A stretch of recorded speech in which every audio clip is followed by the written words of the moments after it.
Welcome back, everyone. It's time for another project. This one is a little bit more involved. So we're going to be getting data from an API. You'll be able to vote, upvote, downvote, but also you'll be able to save data to, instead of a database, to local storage so that we'll have some data persistence. So the focus of the app is cheesy dad jokes. There's an API called ICanHasDadJoke API. Let me just show you the styled version. Now, this may be a little over the top, probably with the styling. I'm honestly not even sure if it looks good. We got a lot of colors, a lot of stuff going on, but I wanted to do something that wasn't just a standard, an H1 and then like a centered bunch of text in a list like we've done for a lot of these projects. So I tried to do a slightly different layout, but let me show you how it works. When you load it, right now there's nothing in local storage, there are no jokes, so it gets 10 new jokes from the API and it adds them here and it saves them to local storage. So now if you notice, the first joke says, "Rest in peace, boiled water. You will be missed." Wow. If I refresh the page, we get the same 10 jokes because they're now in the database, or not really a database, but they're in the window object in local storage. So I can upvote and downvote. Let's say like this one. There's a couple things that will happen when I upvote. You'll see the score changes. And if I refresh, that persists as well. I just refreshed. It's hard to tell. Also, this face over here, it's not really a requirement to do these emojis, but as you upvote more and more, the color changes here, and the face, the emoji on the right, reflects how humorous this joke is. So this is the top tier, rolling on the floor laughing. So yeah, you can upvote, downvote, just to show you a couple of the colors. You don't have to do the styling, of course. Because this one is sort of involved as far as CSS, I'm going to do the styling as I go, but not in the same video. So I'm going to do, make this component in React and then immediately afterwards style it. And then we'll make the joke component and style that. Then we'll work on the, the sidebar. So I'll break it up instead of one massive, like 30-minute long styling video if you do want to follow along with the styling. Okay, so I have my votes now and I can refresh and they're still there. But let's say that I want more. Oh, actually, I didn't show you. You can downvote and then it turns into an angry face. We get negative values. So we can downvote any of them. But if you drop below 0, we get this facial expression. In addition, if I want more jokes, if I want to fetch new ones, click the button. We have a loading icon, little spinning face. And you can see we now have 10 more jokes. Each time I do it, I'm getting 10 more. So we have a lot of jokes now. Also, all of these jokes are unique.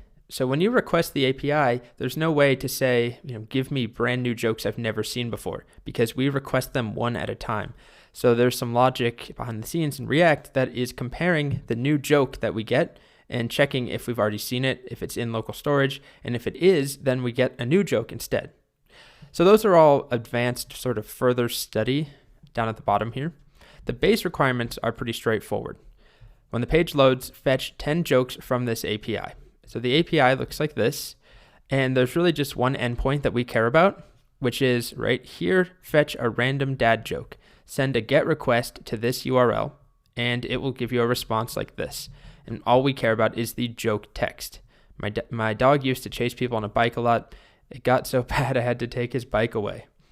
Yeah, you can see the quality of jokes we're working with. So you'll send a request, and you'll need to do it 10 times. There's no way to ask for 10 jokes. So instead, we request 10 random individual jokes. But again, if there's duplicates, we want to make sure we're getting 10 total jokes. So you might not want to just send 10 requests. You might want to use some other loop that keeps going until you have 10 unique jokes. The next base requirement is that the application should list all the jokes with a upvote and downvote button, which will actually change the score, which is also being displayed. Styling doesn't matter, the layout doesn't matter, but you need to have a button to fetch new jokes, which should get 10 new jokes.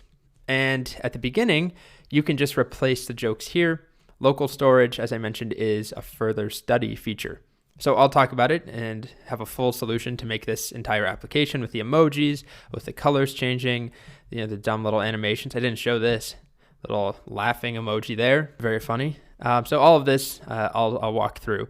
But if you want to make it on your own, just make sure that you're getting 10 jokes when the page loads. You can upvote and downvote.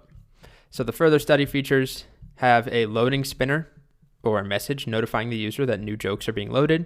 Make sure there are no duplicate jokes shown. Show the jokes sorted by score. So as those scores change, the order should change. it's going to look a little jarring. For example, if I change this one to now be 13, it just hops right up immediately because it's just being re-rendered. There are ways of animating that. However, it's a little more complicated than what I want to get into in this video or in this section. But if you really want to go above and beyond, there are nice libraries and tools to help you basically animate reordering of list elements inside of React.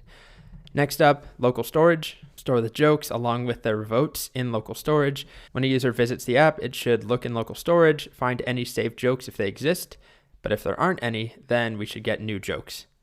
In addition, CSS styling, you can use thumbs up, thumbs down if you want to use font awesome. The loading icon, as you can see one more time here, it's a little face.